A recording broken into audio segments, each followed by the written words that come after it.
Christian Irastorza. It's my brother. I really wanted to have you on because you're one of the few weird people that has as much of an interest in the martial arts as me. Thank you, brother. You've been doing it a long time. So just to introduce to the viewers who you are, you're a purple belt under Renzo Gracie's in New York in the famed Blue Basement. You've taken multiple trips to Thailand and trained Muay Thai, and I'm sure you've done a whole lot of other things that we'll learn about today. But thanks for coming on my show. Welcome to Beyond the Mat. Thank you, man. Excited.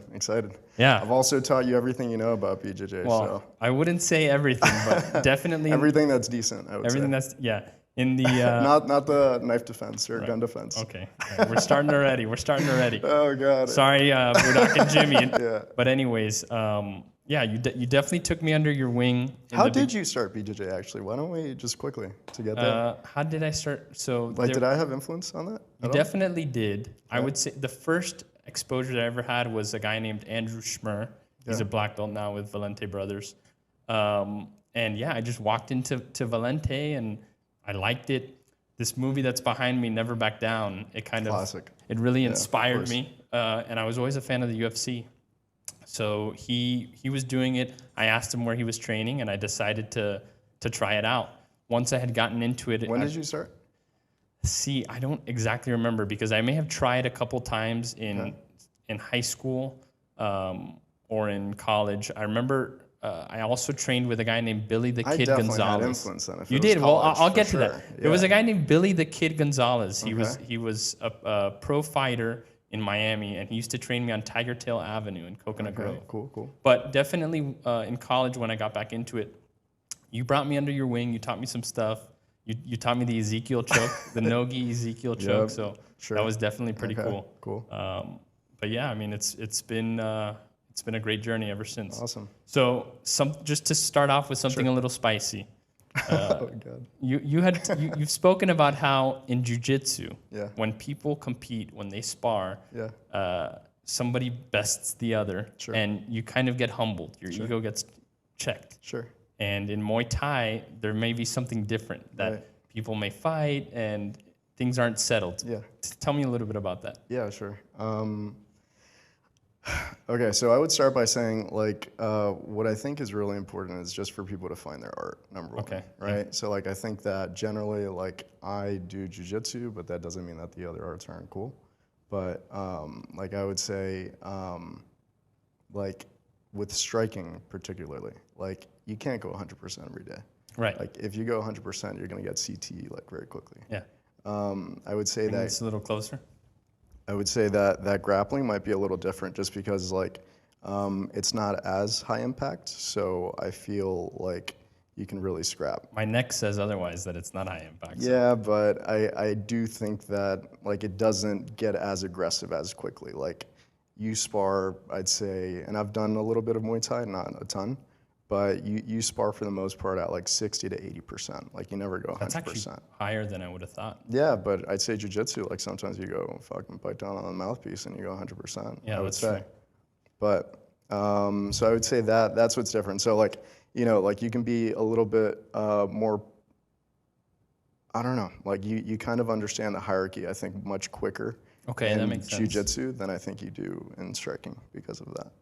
And so you think you could fight somebody and you think, okay, I still have a little bit in the tank, and had we gone full force, I could still best that person, even if...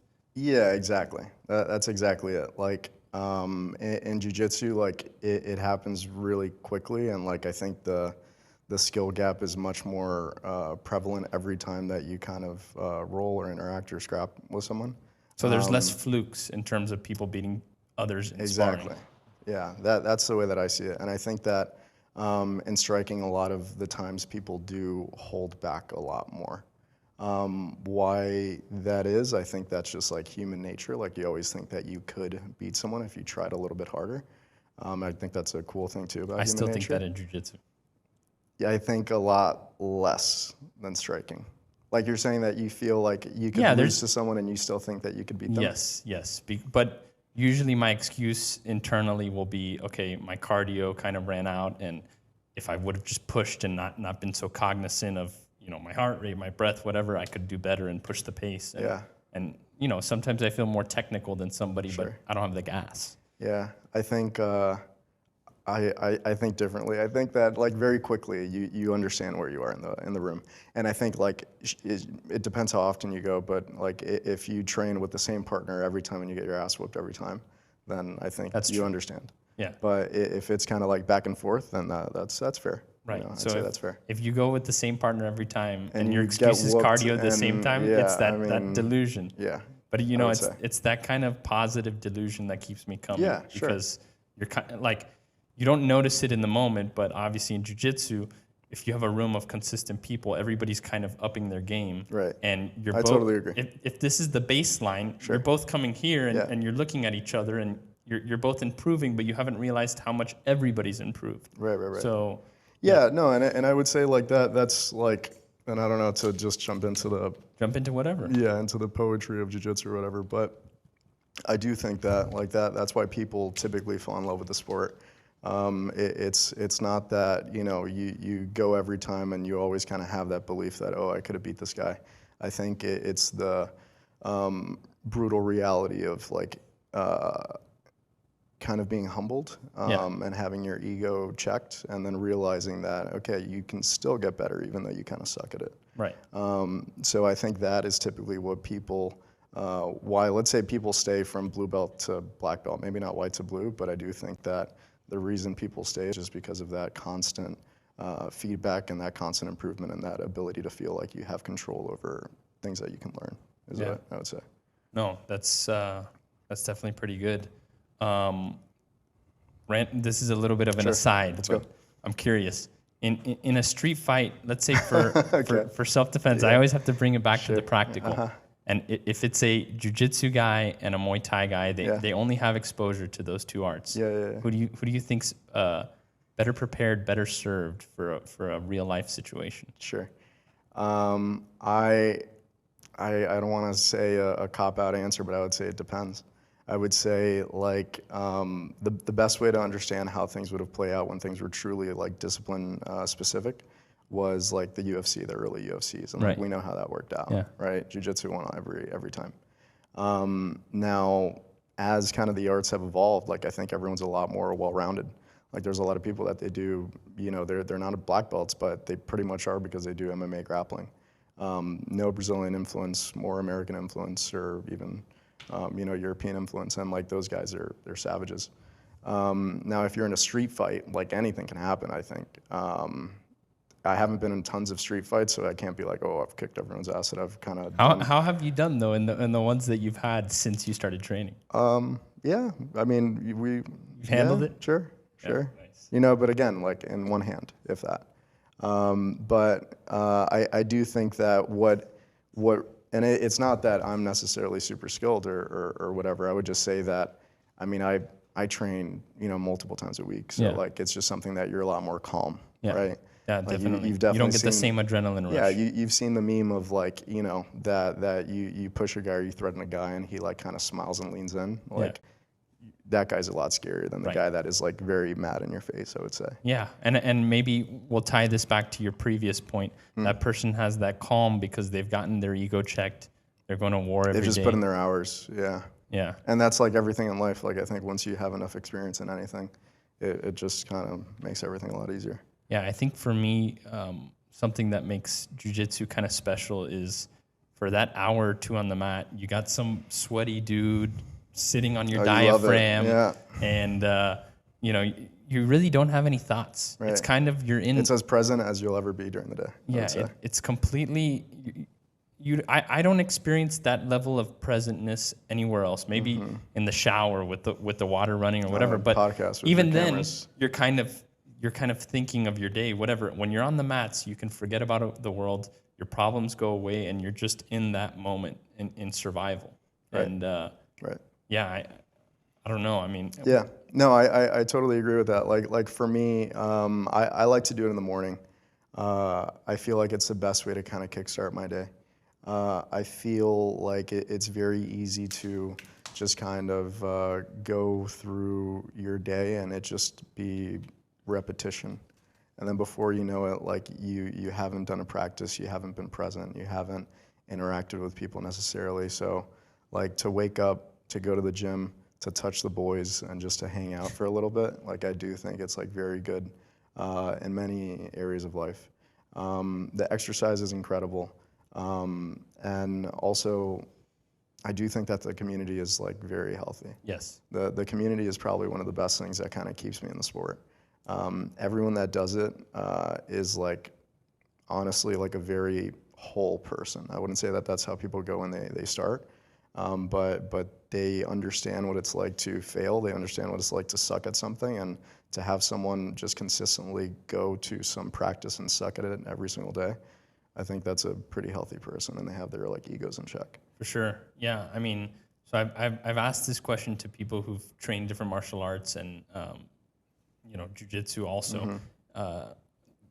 What it is that jiu-jitsu does that changes us? Why does somebody become whole? And I was hoping you could kind of share some of the impact that jiu-jitsu has had in your life and kind of changes that Sure. you've seen since training consistently. Yeah. The biggest is that you really just realize that everything is kind of practice. I do think that it's important to be energetic and to be intelligent and to at least like try to have like skill sets and all that stuff. But honestly, practice like makes better. Okay. So that's really what it's taught me, and it's allowed me to kind of apply that to other things in life. And also like confidence being tempered by like real hard work. I feel like there's a lot of people that they have false confidences, and it's really not based on anything. Yeah, that's a good point. So like understanding how hard it is to like be good at, or relatively good at something that's difficult is like fucking hard. And it's like very hard. And learning how to improve, like learning what it takes to really improve at something. Right, exactly. So that I think has like pretty significant like carryover effects and other things in life. Like you name it, I think you can kind of apply it.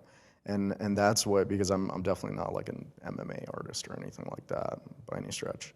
But I do consider myself like a passionate hobbyist. And then it's that kind of like passion for it that allows me to kind of apply it to other things in life. And I think that duality of it, like I have a 9-to-5, I'm like corporate or whatever, and that duality I think is like cool. Like it gives you range, it gives you texture, it makes you kind of a little bit more of a different person. So I think that as far as like what it's given me, it's taught me like what it is to really work hard at something. And then it's also, I think, like done good things for my ego. Like it kind of humbles you a lot. And then, granted, like there's a certain hump that you cross the hump and then you're okay. And I'd say. What do you mean by that? You cross that hump and you're okay. Expand on that. No, that like you're not getting your ass whooped every day. Yeah. Okay. Like I'm past that. Yeah.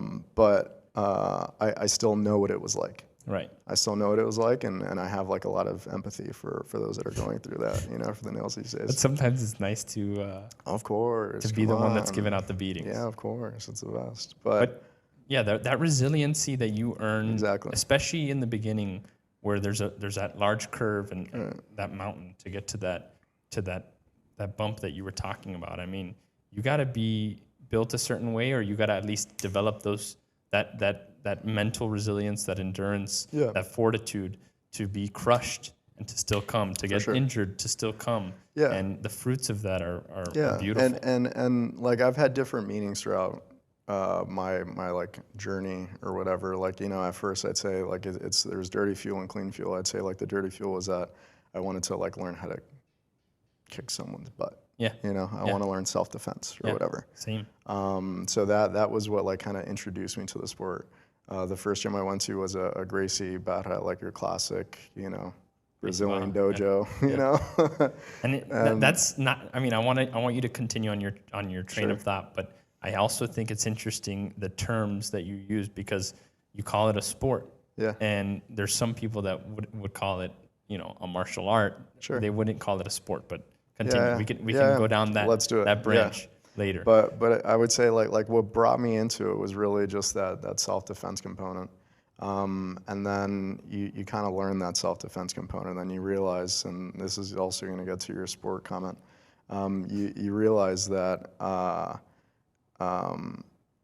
to be able to defend yourself or to be able to let's say, protect people or be safe in certain environments, it requires very little from the self-defense perspective. Right. Because that you assume that the other person doesn't also train. Right. So when you assume that, honestly, I think that within a year you could probably be at that level. Yeah, it's true. But the reason I call it a sport more so is because I do now I'm at the point that I'm not trying to beat people that don't know how to fight, right? Or that don't know how to practice or how to do the sport. You're trying to best people that know what they're doing. So at that point, it becomes a game. Yeah, I mean, it's exactly it's very much like a call it chess, right? Yeah. It's kind of corny to consider it chess, but it is. Kind of it's is. chess with your body. Yeah, kind of with a lot more strength and a little bit less strategy. But, well, I think it's harder than any chess game I've played. Yeah, for sure. What an interesting phenomenon that, because I like you, I came into it with ego, and I still have ego. Yeah, me too, though. I still have ego. Okay. I came into it because I wanted to feel a certain way about myself. I wanted that confidence that I can protect myself, I can defend myself and those that I love. 100%. And in the beginning, you get cocky, your chest gets puffed up because you have this new skill, right? But then it's that kind of forging of the iron of the sword of getting crushed and coming back up, where you kind of have a more have a more pure belief in yourself, a more pure self-confidence, which is less boastful and more just just more honest. Yeah, I mean, I would say before I would say as you start, you really want to be this this big-chested, this badass, Tyler, exactly, right. And then after, you kind of want to be the protector. You want to, and that's kind of what I've kind of considered myself as, now where I'm at. Again, I'm still learning. I'm still definitely on my journey, but I want to be a resource for people. I want to protect the people that I love. I want to create safe spaces, and I feel that's also what has really helped me. To your point, honestly, there's very few times that I haven't felt safe in a room, and I don't say that arrogantly. I say that honestly. Yeah. And because I feel so safe and my physical, there's also that reptilian part of your brain, that animal part of your brain. That's a big part of you. Sure. But you have that part of your brain that it kind of naturally goes off when you don't feel safe. Right. And I feel when you don't feel safe, that's when anxiety goes up. That's when you aren't in the present. That's when you don't let your fucking inner world out. When you don't let the music out. Yeah. So I think that by practicing this, by kind of growing your competencies, you are able to just become a more individualized, kind of cool person. More of who you're supposed to be. Yeah. I think people do tend to kind of, in some weird way, the creative element that all of us kind of have inside kind of becomes unleashed, and people become more confident in being themselves. Yeah. It's strange how that correlation from the physical to the mental kind of comes out, and I think it's kind of what we were speaking about before, the ability to be present and to just be yourself, not put on any airs, and not to mention, on the mats, like you said, there's no faking anything. I mean, you could pretend and act like you have a certain skill set, but when the rubber meets the road and when you're grappling, the person who's actually better is usually going to win, and you can't fake your way out of it. I would say always, yeah. Yeah, and I think it drops a lot of delusions, and it allows you to grow. It's exactly, and it makes you face reality more than anything. Makes you face reality for sure, and it's just such a comprehensive experience because you've got kind of that spiritual, philosophical aspect of being present, like a mindfulness practice. You've got the aerobic and the anaerobic practice for cardio. I mean, you really have, you even have forced yoga. I mean, it's a beautiful thing. Yeah, no, it touches on all those things, on all of those things, and I think that's just something that a lot of people should find. And I encourage most people to find your art or whatever. And again, it doesn't need to be BJJ. Yeah. I think boxing is cool. I think Muay Thai is cool. I think wrestling is awesome. I wish I would have done wrestling before. Yeah, me too. But I do think that just those things are healthy in all aspects. Like there's a lot of like spillover effects. Yeah.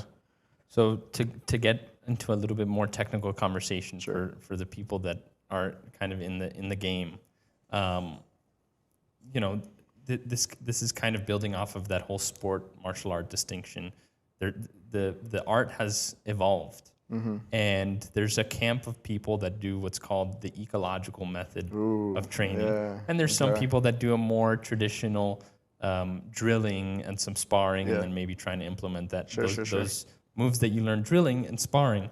And I wanted you to just touch on your experience because you've experienced, like you said, that Gracie Baja more very traditional martial art. That'd be good for me to touch on. Yeah, and now you're at a very progressive, cutting edge of the meta school. So touch on the meta. Yeah. So I've been doing. I started jiu-jitsu, man, before I could drive a car. So at the time I'd get dropped off, and that was when I first learned like my first Americana. I thought it was magic. It was like, holy cow, like what is this, right? It was super cool. And then that was enough just to get me interested. And then after I got interested, I looked for my first gym, and I've been the type that, you know, kind of like moderation's for cowards. So I just immediately try to find the best gym, and I try to do all that. So I found Fight Sports Miami, incredible gym here in Miami, if anyone is local. They're over in Little River. The head professor is Cyborg, Roberto Abreu. And at the time, and it was really influential for me, at the time he was like ADCC champ, which ADCC was like the tournament. It happened every 2 years, so it wasn't even an annual tournament. It happened every 2 years. And they would go to Abu Dhabi, and it was put on by the sheiks for whatever reason. The sheiks like you know, wrestling and submission grappling over there. I'm not sure why, but he was like the man. And like just seeing him at that age, which I was young, I was in college. Like it was super influential. Like this like behemoth of a man, you know, the physical specimen, the craziest dumpling ears you could imagine. But also very poetic, and like he spoke really well, and he was really respected in his community. And it just kind of like drew into me a lot. Now that gym, it's kind of known for being a hard day, right? Like you got to wear a mouthpiece for sure. And those guys they're phenomenal. I still encourage like people to go if they want to really learn the competitive aspect of it. And they've bred tons of champions from that gym. So what was interesting is that kind of as I moved to New York to pursue an MBA, and while that was kind of happening, a little bit before, there were these guys that were called the Danaher Death Squad. Right, DDS. DDS. And what you need to know there is that what they did was that they started to introduce like leg locks. Right. And the leg locks were like the new meta at the time. And this was probably 2016, 2018 or something like that. I mean, people who train jiu-jitsu will know this, but you know, it was kind of frowned upon to be going for heel hooks in the more traditional schools. And because of that, while people knew them on a fundamental level, John Danaher it was frowned upon, big time. Because it was frowned upon and people knew it on a fundamental level, he decided to take advantage of that that lack of exposure and really go deep into all the details and nuances of footlocks, heel hooks, everything. And Danaher, he's incredible. Like especially at the time. Like now, it's a little overkill, but nah, he's the man. Yeah, but no, and at the time he was incredible. Like at the time, you would hear him talking. He was a philosophy professor at Columbia, and like the way that he would talk about, you know, submissions and about just whatever anatomy, like it was. Ashigarami. Dude, it was great. Yeah, he referred to every single Japanese term, you know, out there, crazy. Never out of a rash guard, which is just, you know, sinister. But he was super cool, and he taught this like very small group, call it like 8 to 10 guys. I've had the like gift of being able to train with a few of them. Yeah. But those guys, Barry Tonin, Gordon Ryan, Craig Jones wasn't really part of that. He was. So and then so when they went to Puerto Rico, that was when the fallout happened. But yeah, so he had this gym. It was at Renzo Gracie in Chelsea. That was where I got my purple belt. That's where I trained for about 2 years. And that like was very much like leg lock focused, Yeah. and the gym is Really? still very much has that. Yeah. Wow. Yeah. So over So there, like a large part of the curriculum was leg locks. yeah, you definitely don't like shy away from it, for sure. And to be honest, so the reason that you do that, like let's say fight sports, the gym is huge, right? Blue basement, it's big, but there's a lot of people. So like you don't wrestle, you can't start on your feet because it's too injury prone. Right. So you always start on your butt, and because you start on the butt, like you typically elevate people, so it's much easier for you to get under your opponent, which I think is a big reason why those guys were such like leg lock phenoms. And That's literally, it was just like a gym I never constraint. heard that kind of constraint made them really good at something that and they had to be couldn't good at. wrestle. You couldn't wrestle at the gym because the gym was so packed. Huh. Yeah, which is interesting. Yeah. So it's the square footage of the gym Literally. that led to Yep. annoyingly butt scooting, but really good leg locks. Exactly. Yeah. Okay, so continue. So you go from there. Yeah, so I was at Fight Sports, learned a lot of wrestling there, like feet to floor, always. And then at Renzo's, it was really butt scooting, like you coined it, accurately. And then and then I came back, and then I trained at Fight Sports. Fight Sports, I love the gym, but it's very far from my work. And then this new kind of concept had popped up. And it was really made famous by this guy named Greg Sodders, which I think you should have on the show. He's going to be here next month. But Greg, he really applied Ecological to Brazilian Jiu-Jitsu. And apparently, I'm not really sure exactly, but allegedly, Ecological has been done in sports like many, many times. And just to kind of define... In different sports. Yeah. Just to define Ecological, and again, I might be butchering it, but it's the idea of letting the student, the athlete, figure it out themselves. So like you play games, you gamify the round. Okay. And then by gamifying it, like you make it a little bit more creative. So the idea is like, a traditional gym, you'll have the instructor, he'll just teach whatever, a sweep, a submission, and then that person practices it. So just immediately by doing that, like you're 50% less productive because your opponent isn't doing anything. So what Ecological allows you to do is like, I'm working on something, you're working on something, and it's a live round. Wow, I didn't think about that. So one of the benefits is that both people are getting live something training out of it rather than just being a training dummy. Yeah. So like an easy example of a game could be, I'm on my butt and I'm trying to get I'm trying to sweep you, and then you're trying to pass my guard. And then immediately, like you're trying to pass and I'm trying to sweep.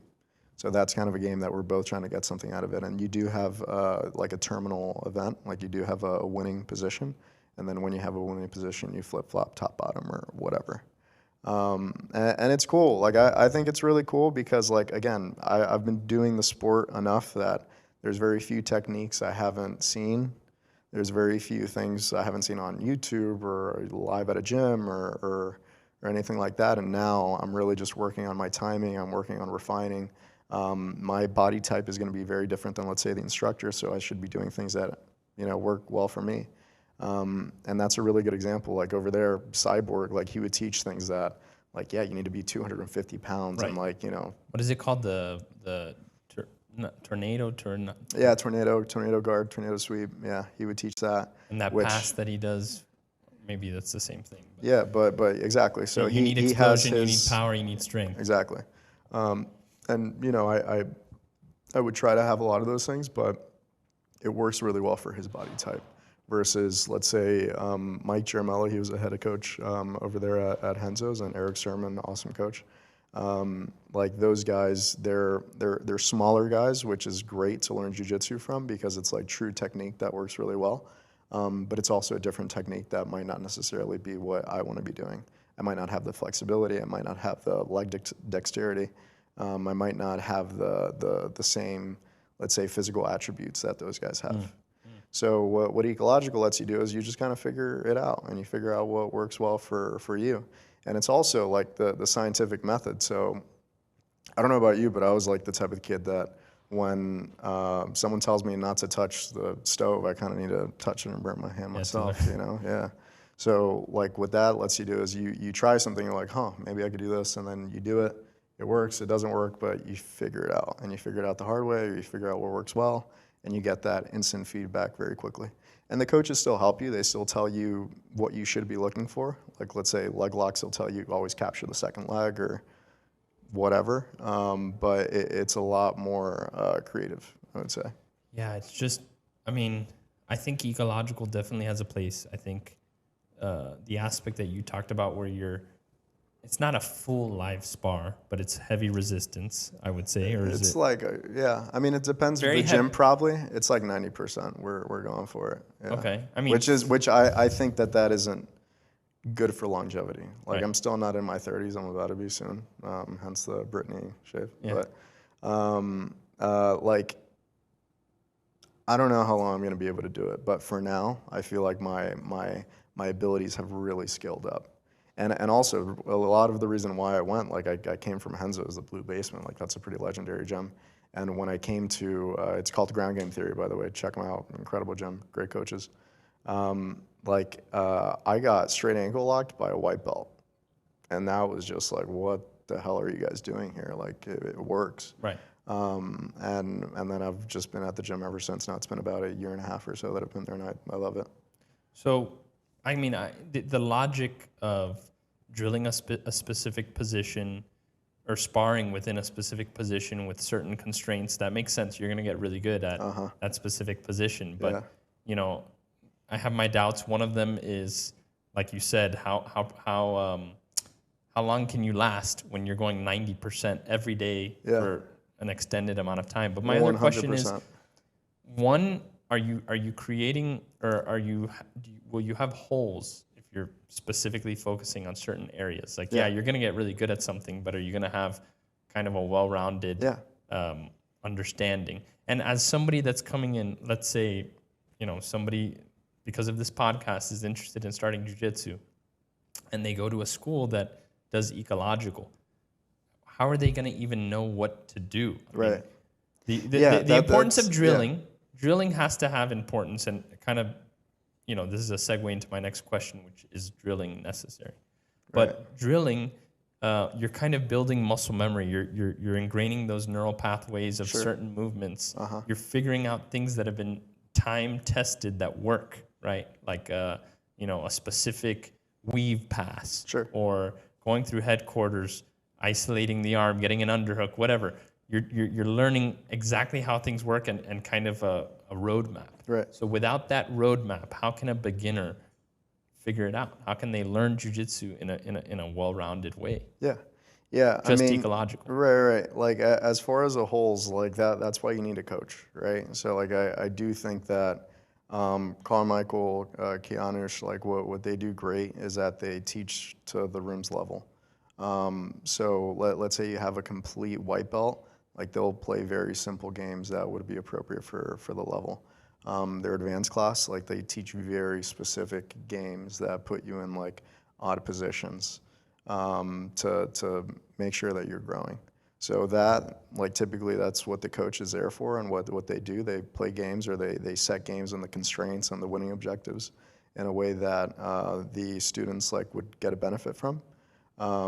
And it's really their job to make sure that you are well-rounded, is what I would say. And then as far as like drilling, like I think that like doing a movement is good to understand what you are doing with little resistance. But as soon as you know what you're doing, and you should know, like a very simple example, like an armbar from close guard, you could drill it a million times, and it never works live. And then why doesn't it work live? Because you're missing like one certain detail. And then what's the best way for you to like learn an armbar from close guard? Probably to start, let's say, and that's how they teach it. Like you'll be one step removed from the submission. So you'll be, let's say, at a top lock.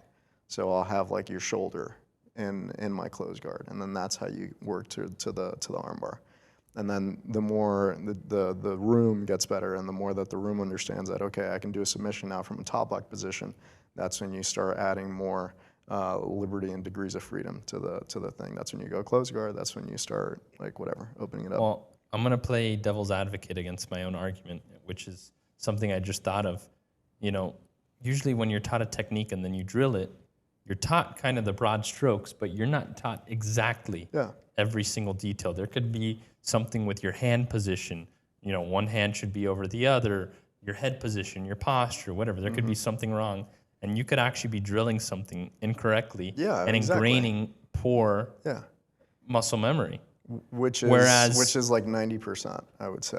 Most drilling. Whereas I guess with ecological, you're probably not going to be ingraining things that work poorly, or at least once you learn them correctly, once you learn them in a way that's effective, then you're going to start ingraining that effective way that's battle tested in a sense. Exactly.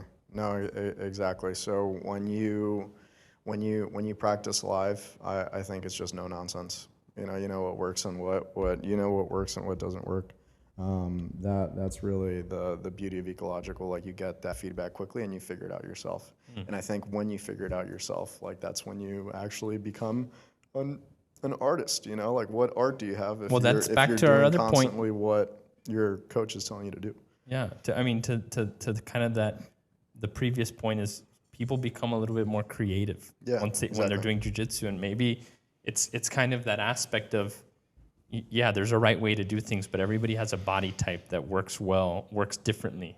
You know, one person's armbar from closed guard is different from another person's, and everybody has kind of a game that's specific to them. So you kind of can be an artist out there. Yeah, totally. And I do think too, like, to set up a good armbar from closed guard, like, it's not like you just go for the armbar. Like, you need to set up a trap. So for me to just drill an armbar, like, that's not real. And then for me to, like, drill a setup and then you give me the feedback that I'm looking for is bullshit, in my opinion. Like, you need to actually go for certain things to get that feedback and to make sure that the feedback is good enough for you to then, respond. Yeah. And when you open up the game, when you make it like a live round, that's when you actually get, like, good practice in. Yeah. No, I mean, it definitely has a place. And you've come out a few times. I've tried it. How was your experience? I think it's great. I mean, like, look, I'll tell you what, my single leg X, for example, I'll never forget. We did single leg X, and from that point on, when I went back to my school, my single leg X was just good. And you went once. I learned it. Yeah. No, and I think there's a happy medium. I think drilling is important. I think, especially as a beginner, you need to see how things are done correctly and how they work. But I think too much time in traditional gyms sometimes is placed on, let's say, the warm-up. Right. And on drilling for way too long. Yeah. I mean, you're drilling for, 10 minutes something, and then it's not always with enough resistance. Yeah. So, I think both are good. And it depends also, like, what your ambitions are. Like, my gym, it's a competition gym. It's a no-gi only school. There's no gi. So that's very niche. That's very specific. But because of that, like, you get really good at that. No-gi, you can kind of competition jiu-jitsu. But if you're looking for more of that well-roundedness in the gi, the self-defense components, like, all of that stuff, there's definitely a place in jiu-jitsu for it. But I do think that when you become a specialist, that's where you really learn a lot. Okay. So. I want to go into sport versus art, or even sport versus self-defense. But before that, let's talk about the gi. Yeah. So I love the gi. Yeah. You do no gi. Yeah. And how do you feel about the fact that there, some of these new schools, definitely, these ecological schools that use the ecological method, there's going to be a correlation. They're probably going to be doing no gi. Right. How do you feel about this move in jiu-jitsu in some circles to kind of eliminate the gi and relegate it to a place of, there's prominent athletes who I'm a fan of, that they don't even know how to tie their jiu-jitsu belt properly. Yeah, totally. How do you feel about the move away from the gi? Yeah, I mean, I think when you remove the gi, you open up the room, and I think you also open up the audience, and I think that's what, like, Craig Jones has done a great job doing. Well, you definitely, in terms of a product, it definitely gets more watchable. Yeah. It's more entertaining. There's no doubt about that. But I want to know more in terms of skill, in terms of learning, in terms of the exactly. But I think if the more constraints you remove, like, let's say a gi, because a gi, it really does a good job like adding friction, Right. And adding control. So what I think is cool. But I think that's important. I think it's important too, but I do think that, let's say, a wrestler, like an Olympic wrestler, a collegiate wrestler, like they would do horrible in the gi. That doesn't mean that they're not a good grappler, that they wouldn't be, let's say, like very, very good at the sport. I think the same goes for, let's say, judokas, right? I think the same goes for like European grapplers and all of that. So like by opening it up to, or making it more approachable to like peoples of different disciplines still within the, let's say, grappling sphere, I think that you end up with like a much more pure and a much more dominant winner. I think that if those guys were to be in the gi guys are going to continue to dominate.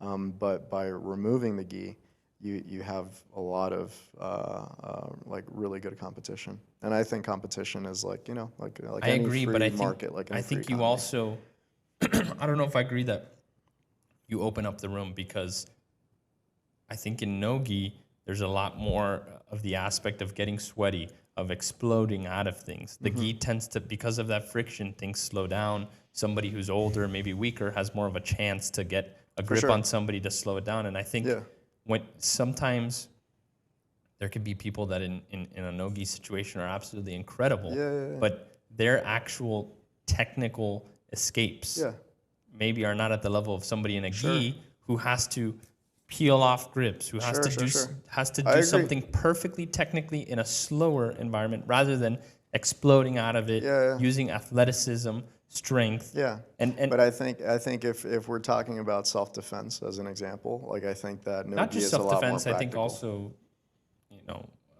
fighting as well. But and then I do think that like the audience is actually pretty important. Like in an example, like Mike Tyson, right? Like you want to see the Mike Tyson that fought Jake Paul, or you want to see the Mike Tyson that was like a freak of nature that just got out of jail and that he was ready to eat someone's heart, right? Like that was the Mike Tyson that we want to see, and I think that's the Mike Tyson that gets people into the sport and that gets people into boxing. So I think what the no-gi component does is that it kind of allows for these freaks to get into the sport, the wrestlers, the whatevers, the UFC fighters. And CJI, I think, did a good job. Like they had Luke Rockhold, the UFC champ. Yeah. They had, who was that wrestler that they had? Gable Stevenson? Gable Stevenson, but they had another guy that's also making a run in the UFC. But whatever, like they had like all of these like top guys from all of the different disciplines, and like they all, no, not Bone Nickel, whatever, some other guy. Doesn't matter. But I mean, but just to corner you a little bit more on this. Okay. Do you think these no-gi schools should incorporate some level of gi? Do you think it's, obviously it depends what your goals are. Yeah. If your goal is just to compete in no-gi competition, then I guess maybe it doesn't matter. But if your goal is to do jiu-jitsu, do you think these places should incorporate a little bit of gi and maybe have some of these guys learn, and I'm not saying they don't have technical defense, but learn defenses that are a little bit more technical under a more constrained situation. Yeah, I mean, I would say the same for the ones that they're a little bit more, call it well-rounded or want to be called well-rounded. Like they should probably introduce a little bit more no-gi, a little bit more live rounds and stuff. But sure, like I think like at the end of the day, that's going to be like whatever the gym owner wants to do and the positioning that they want to take. But I think that there's definitely a market for things that are just pure, things that are like very specialized, and I think that through the specialization, like you do end up with a good outcome, I think. Yeah. I mean, it's just, I think. But like, are we losing the art is what you're saying by just doing this stuff, by like not having the gi? I mean, I've kind of come to the conclusion that it's kind of two different things almost. Yeah. I think jiu-jitsu and the way that it was at least marketed and created in, in the beginning, it's the gentle art, right? And it's the mythology of technique over strength. And I think at times, some of the cutting edge no-gi jiu-jitsu is really just submission grappling. It's not really gentle. It's not really as technical. Look, it's just brute explosion, domination. I'm gonna be at the gym probably for another 5 years or so, because that's probably when I'm going to start having like true restraints with my body. But until then, I'm probably going to go pedal to the metal and just kind of keep like refining the skill as much as I can. I also think that the carryover effects with no gi are a lot more than gi. Like I think that if I learn a certain lasso guard, or if I learn a certain spider guard, or whatever, De La Hiva with the grips, like you're not going to be able to apply that in self-defense. You're not going to be able to apply that in no gi. So I think that the carryover as well, like the translation of skill, is going to be much easier for no gi going into gi. Personally, is what I think.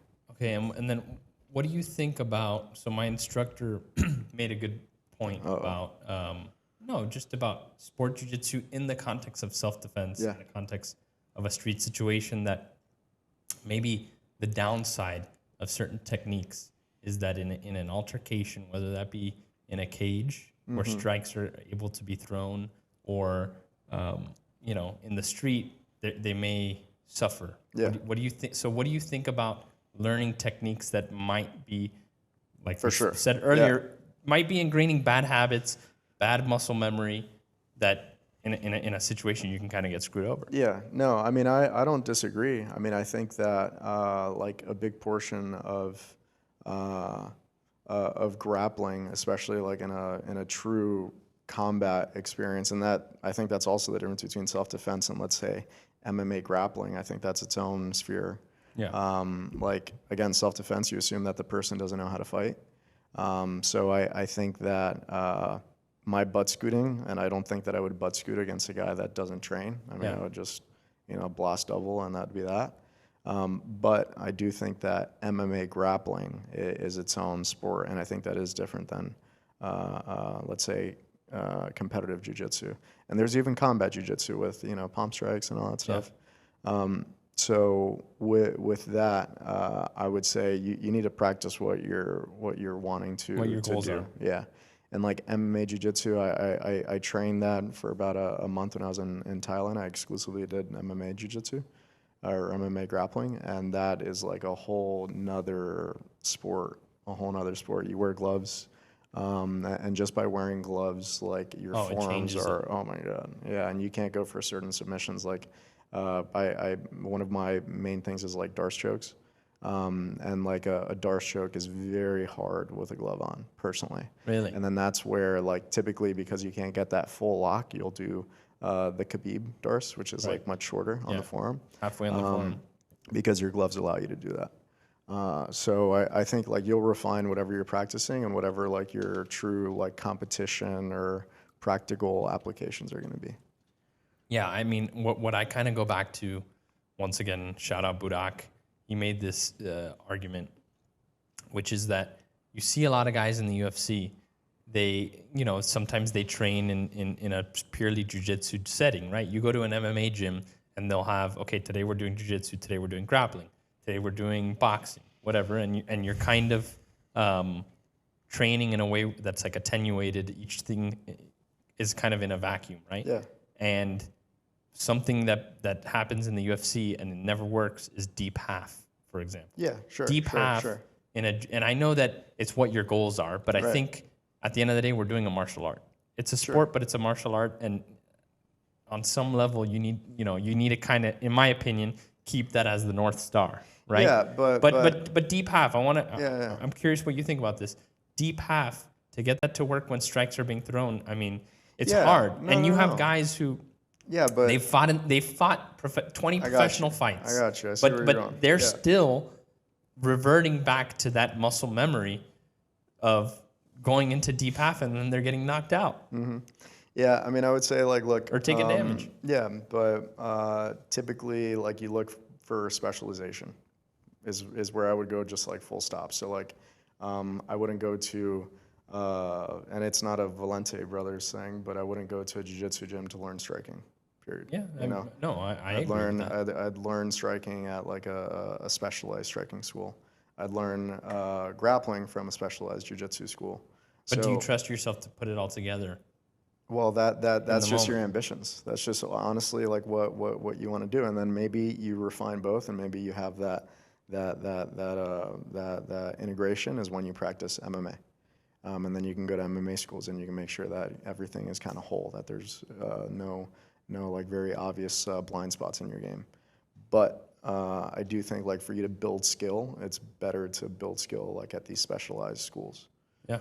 Is my like kind of not counterpoint, but I don't think that you should go to one gym to learn everything, in my opinion. I don't disagree. I mean, I think the beauty of the Valente method, which is basically the Gracie method, right, is that there's the efficiency of, yeah, you're not going to be a Mike Tyson, but they teach you striking just so that you can understand distance, so that you can hopefully not get knocked out and you have enough to initiate the clinch. Yeah. That's where the game starts, yeah, right? but would you be better served to go to a striking school and learn I don't know, because learn that at a more applicable level? Well, okay, let me And I'm not saying that there isn't a place for that. I think that there's totally a place for that. But it really just depends what your ambitions are. Like if you're really trying to be, this super well-rounded guy, I mean, the best way to get well-rounded is to really specialize in each. I think, and I'll give you an anecdote, but let's say going to go train striking, right? There are different ranges. And I've found myself, I've taken, one-off or more than one-off, but I've taken some Muay Thai lessons. I've taken some boxing lessons, some Jeet Kune Do. I've done some MMA. And sometimes I get in that indecision and that confusion because they're different stances, they're different guards, they're different ranges. And I think there's something to be said about picking something that's the most efficient and the most effective of everything and kind of rolling with it. But it depends on your goals. So, and then on the kind of sport, this topic of sport versus self-defense, I think boxing actually surprisingly has similar flaws and similar issues. Totally. Just like judo, just like karate. Totally. And I'll give you an anecdote. I was training boxing recently. I had just a one-on-one lesson. And, that's obviously going to improve my striking skill set. But there was a point in time where you kind of get in your Philly shell. I'm not doing it well. You get in your Philly shell, and then you get kind of in this clinch situation. The Mayweather, the instructor's kind of saying, here you're blocking your chin with your shoulder. You're blocking the other side of your chin with your fist. Yeah. You can't get hit. And in my head, and I said it out loud, yeah, you can't get hit in a boxing match, but in the street, your head is wide, the back of your head's wide open. Right. You can get an elbow dropped on your head, and 100%. Yeah. You know what I'm saying? I totally agree. Yeah. But that's why, like, if all that you care about is the street, then you should practice just MMA, or you should practice. In my opinion, it's Muay Thai and Jiu Jitsu. Like Muay Thai is, you'd be like, and you saw that even in the UFC, like the boxers, like they have a very staggered stance, and you just chop at that freaking leg, man. You chop at that leg, and then they're kind of cooked. And I think the Thais, they've done a really good job, and even like one championship, like they do a really good job showcasing that, how like you can't be too specialized now. And I think that's the new meta, and like where MMA is going. Like MMA, and I think Khabib, like he did a really good job like showing that. It's not necessarily the prettiest. It's not necessarily like one thing exactly that makes you a good grappler. It's really just making sure that you have awesome defense, and that you can grind the other opponent out. Yeah. So I think like the specialization, like it's great for what your ambition is, but if it's all going to be like self-defense MMA, you should probably just practice that. But I still think boxing's great. I think all the arts are super applicable. I think that you should really just pick what you like, and then the more you like it, the more you're going to practice it. The more you practice it, the more effective you're going to be. And then regardless of like the end goal, I think you're going to be like more effective regardless. Like if you really like boxing, I think on the street you're going to be a problem. Oh, for sure. I think you're going to be a problem versus a guy that he doesn't really like anything. He's kind of just trying to do self-defense because it's well-rounded. And then he's kind of like in this mid area that doesn't end up being effective in anything. Fair enough. In my view. Okay, Yeah. Fair enough. And that's why for me, like I really enjoy grappling. I think grappling's super cool. And I think that I probably have gone a lot further, let's say in my And again, it's not like I'm looking for fights by any stretch, but I think that if I were to be challenged, like I think that I'd go much further because of what I've done, not by trying to be the super well-rounded and doing all these things, doing all these arts. Like, no, my grappling's really good, and I'm a really good grappler because And you of can it. lean on that. Yeah. Well, but little segue, you also have done Muay Thai, like we mentioned. I've always wanted to go to Thailand. Let's and go. I want to live vicariously through your memory. So give me a little taste of what it was like to train Muay Thai in Thailand, to train MMA Jiu Jitsu. How was it? Yeah, Because you've been a couple times. Yeah, I've been. So like the first time I went, I was a kid. I was probably like, my parents say they love traveling. I've been blessed with them and with them taking me traveling. So my first time going to Thailand was probably when I was like 12 or something. Okay. And I will never forget, we were like ringside at a Thai fight. I don't know whose idea it was. I think maybe my brother, I have an older brother, JP. And maybe he really wanted to go, and we went. So that's where the trauma started. That's where the brainwashing started. So like we got these ringside seats probably for like $50. Wow. Like crazy. And then it was just the most graphic and like viscerally insane experience I've ever, like even to this day, like I remember the first round or the first like match or fight were these kids, and these kids must have been like maybe 8 and 9. They were these little like gallo pelea, like straight out of like these super crazy kids, and they were scrapping, bro. Like they were scrapping, like they were throwing elbows, they were slicing each other. Oof. At the end of the whole event, like we had blood on our shirts from how like intense that thing was. Moly. Yeah. So and I'm gonna go back because it's not like the Thais are these aggressive people. On the contrary, that's why I think people always go, is that they're incredibly friendly, and like it's a really nice experience to go. And like they don't talk about like not having ego. Like I think because they have so many fights under the belt, like by the time they retire, they probably have like 400 fights, and they're just super playful with it. They're like really fun, really good energy at all the gyms. And that's kind of what makes you want to keep going. It's like a fighter's paradise. And then since then, yeah, I'd say like every significant event that I've had, whether it's graduations or like JP's graduations, we've tried to carve out like a month that we go. And I think now we're on our 4th. We've gone 4 times. And over there, I mean, it's great. Like it's paradise. Do they really live and breathe martial arts as much as it looks like from the outside? Totally.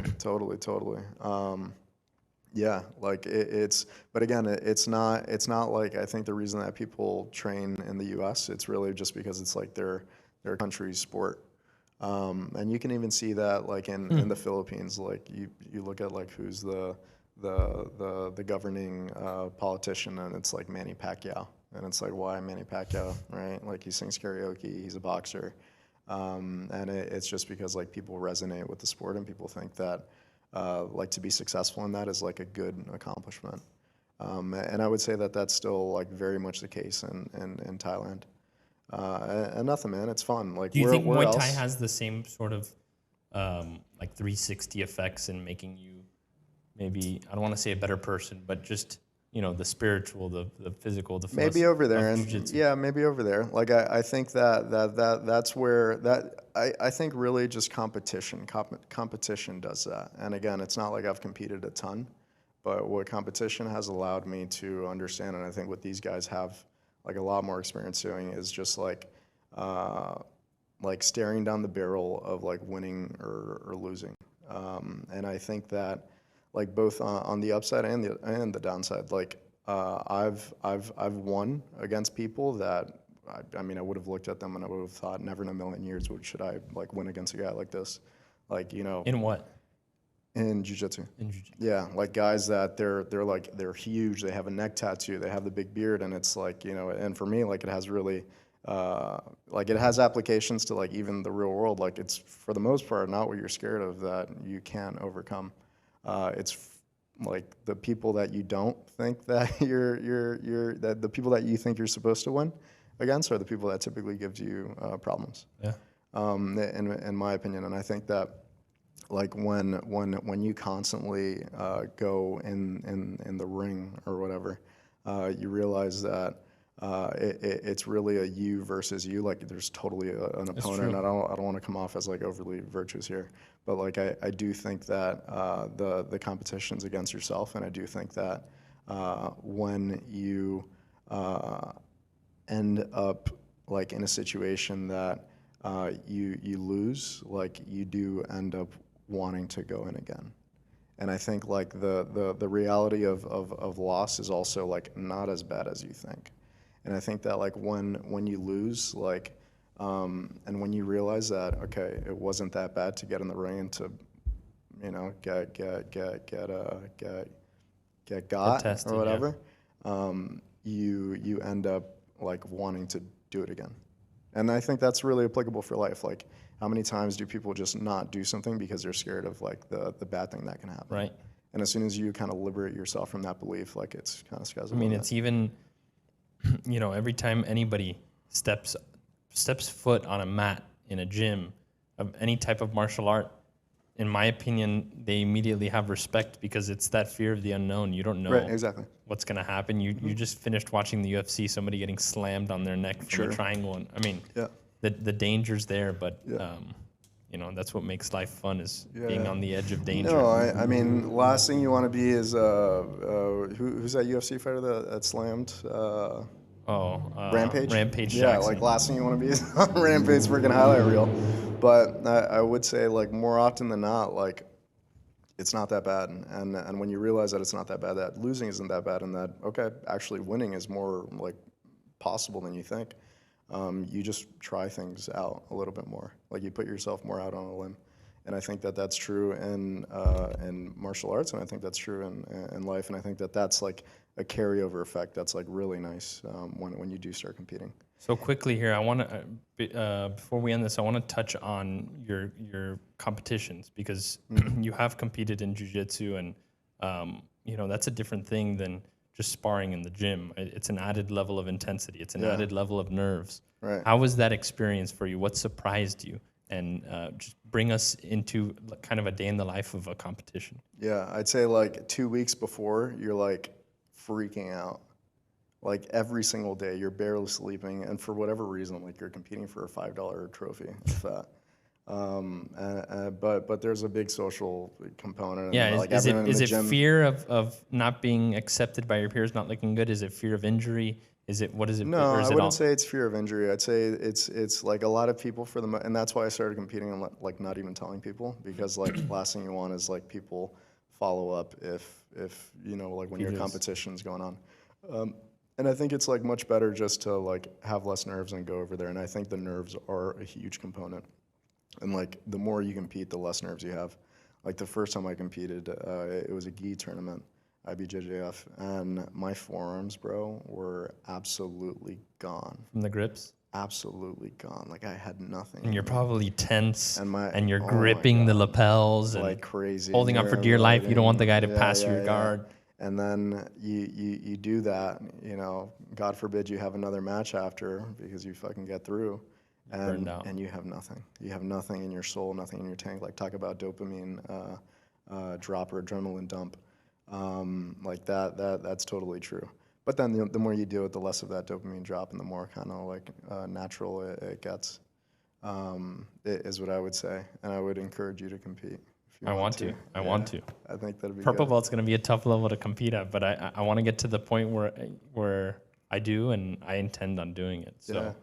Yeah, I mean, I think it's a fun thing, and I think like just to round it out, like there's no reason for you not to, and there's no reason like it's not as scary as you think, and I think that's just something that a lot of people would be served to benefit from, just to compete, and just to like realize that okay, I can win, and losing isn't that bad. Let's go out there and let's do it. So you're going to be in charge of my training camp and my regimen? Let's do it, man. We got to go to Thailand first. All right, let's do it. Well, we'll have a second episode, maybe before that, maybe after, to recap how everything went. But thanks for coming on. I thought this was incredible. You did good. Yeah, cool. Thank you, man. Appreciate it.